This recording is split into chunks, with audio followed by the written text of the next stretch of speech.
किसान आंदोलन में खेती को, किसानी को बचाते हुए अपने प्राणों की आहुति देने वाले तमाम किसानों को नमन करता हूं, श्रद्धांजलि देना चाहता हूं। ये आंदोलन जब से शुरू हुआ है तब से लेकर दिन प्रतिदिन इस आंदोलन के अंदर, चाहे मौसम की बात कर ले, बेमौसम बारिश,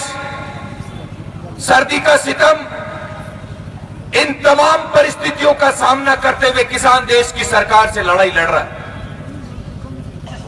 लेकिन इस आंदोलन के अंदर जो एक बड़ी चिंता का विषय कह सकते हैं, गंभीर बात कह सकते हैं कि नौजवानों की भूमिका, नौजवानों का सहयोग, जिसकी उम्मीद इस आंदोलन को लड़ने वाले तमाम लोग कर रहे थे, उसके अनुरूप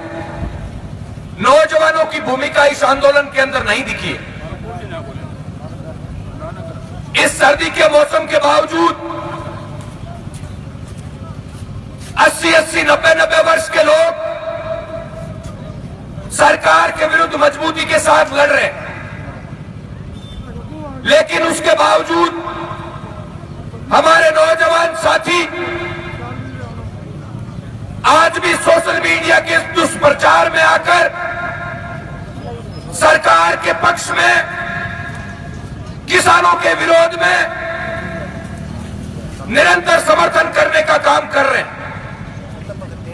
उन तमाम नौजवानों से मैं निवेदन करना चाहता हूं, मेरी आवाज जहां तक पहुंच रही है, उन तमाम साथियों से मैं निवेदन करना चाहता हूं, पिछले 2-3 दिनों के अंदर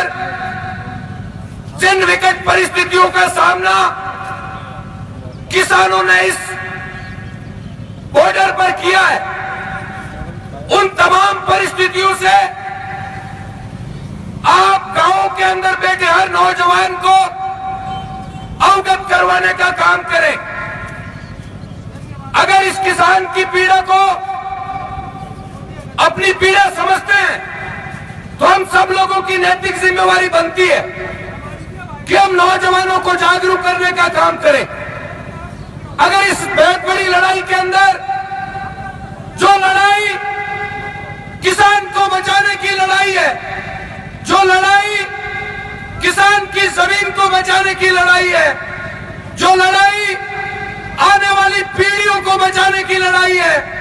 जो लड़ाई इस देश को बचाने की लड़ाई है, इस लड़ाई के अंदर अगर हम लोगों की भागीदारी नहीं रही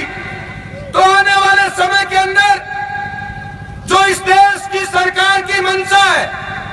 इस देश को गुलाम बनाने की, उद्योगपतियों के अधीन बनाने की, उन तमाम परिस्थितियों को भुगतने के लिए आप लोग तैयार रहें। उन तमाम नौजवान साथियों से मेरा निवेदन है, अपने गांवों के अंदर, सूबों के अंदर जागरूकता लाने का आप तमाम लोग काम करें।